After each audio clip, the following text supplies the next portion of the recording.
So, amid all the chaos of things at the moment, I am in the middle of applying for funding for a group. Now, the group is going to be called DiverCity. Diversity, as in difference, but diverse, as in minds, and city, as in a population of individuals who have long been forgotten for far too long. Excuse me, that is my anxiety.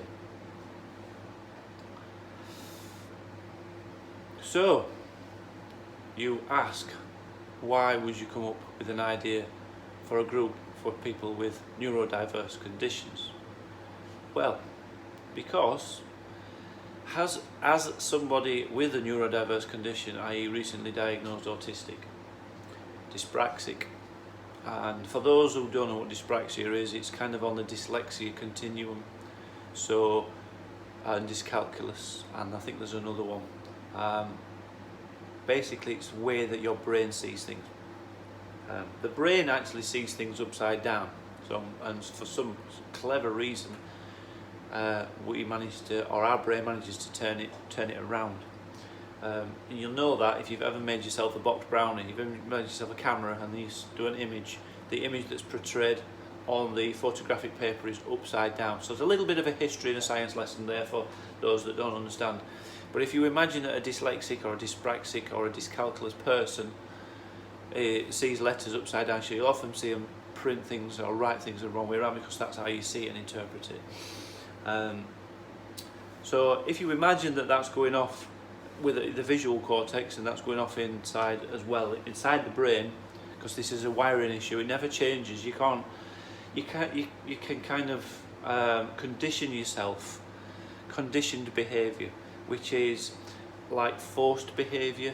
So an example of forced behaviour from a personal perspective, from an autistic perspective, would be or forced behaviour for a dyslexic, maybe that you have a list of letters at the side of you. So when you're writing, when you look at a D, and you know that D is the fourth letter of the alphabet, you know that D is at the top, but it's next to B, so B's and D's are quite, 2 and 4, yeah.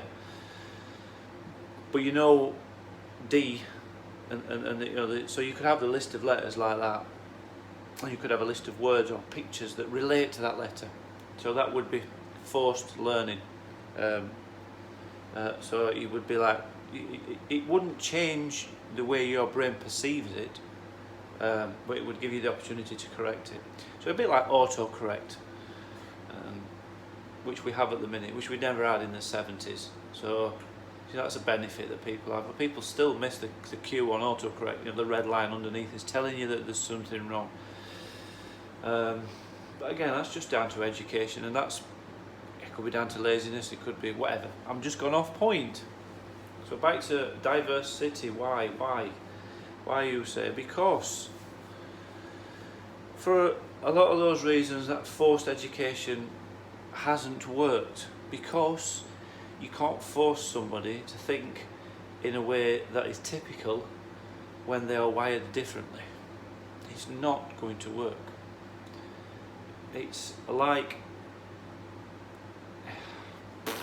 I don't know. It's like trying to tell a train to not go on a track. The train is wired, it's on a track. So if you imagine that an autistic or a neurodiverse person's brain is a train, it just follows a path. Yes, you can change the junctions occasionally when there are opportunities, but more often than not, that person's brain is wired in such a way that it won't change. You can't go off that track. It can't. It's repetitive. It will visit the same stations, it'll do the same routine over and over again. It needs to. Because the neurotypical brain, which is not an autistic brain, is the complete opposite. It's a bit like the road system. And the road system, as we all know, if you go onto the roads, you take your life in your own hands. There are idiots that insist on driving too fast, in bad weather, too close, take their own, cut corners. A train doesn't cut corners, a train follows the track. That's why autistics like trains. Trains are regulated, trains travel at a certain speed, trains stick to tracks, routine, consistency. You give a human being the capacity to drive on a road, you only have to look at car crash compilations to see that it doesn't work. Autistics know that already, so their brains are already wired to be a train on a track.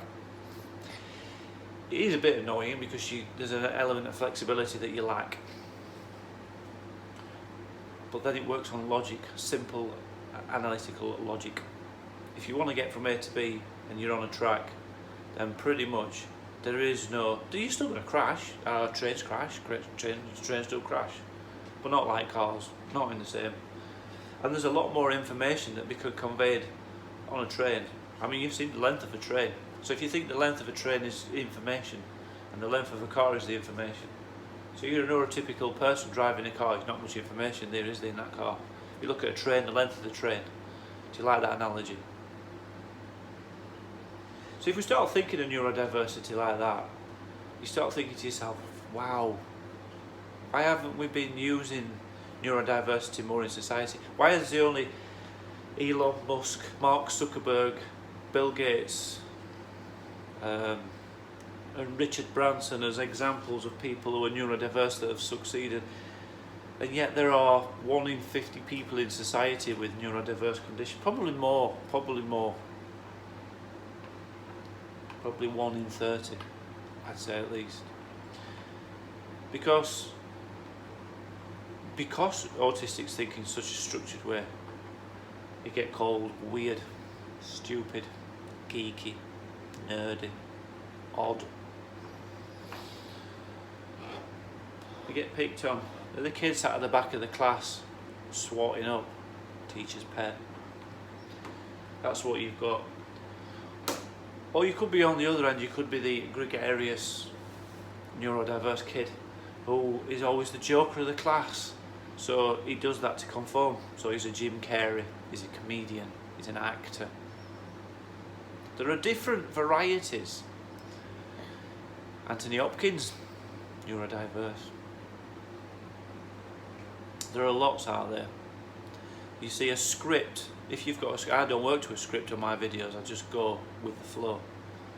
If you've got a script, you've got your train track and you train and you're fine. If you haven't got a script, you're a car, uncontrollable car. So that's why sometimes it takes me like 10 goes to do these videos, because I do it as if I'm a car, as if I'm neurotypical. But I've lived that way. That's the way I've been. 48 years, I didn't know I was autistic. I've worked with autistics. I'm not autistic. I don't have repetitive behaviour. I don't sit swaying side to side. Then I watch myself. I play myself back, see my behaviours and think, wow, actually, yeah, there is a little bit of that in there. And then I think about the struggles that I've had in my 48 years. And then I speak to other people that are autistic, and they don't even understand autism. They don't even understand it. This is so sad. They don't understand the gift, the talent that's there, and the potential. And I see that in them, but they don't necessarily see it in themselves. And for an outsider, for people outside, they don't see it either. If you're neurotypical, you do not understand autistics.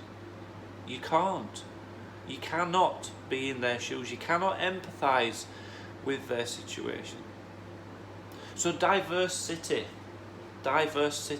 a place for neurodiverse people, a city, a populace, a recognition that we are out there.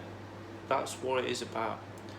So it's coming soon. So I'll do some more. This is, I suppose, it's like an introduction, but I shall be doing some more videos on it at a later date. But DiverCity, yes, it is at its conception, and it will soon be a reality.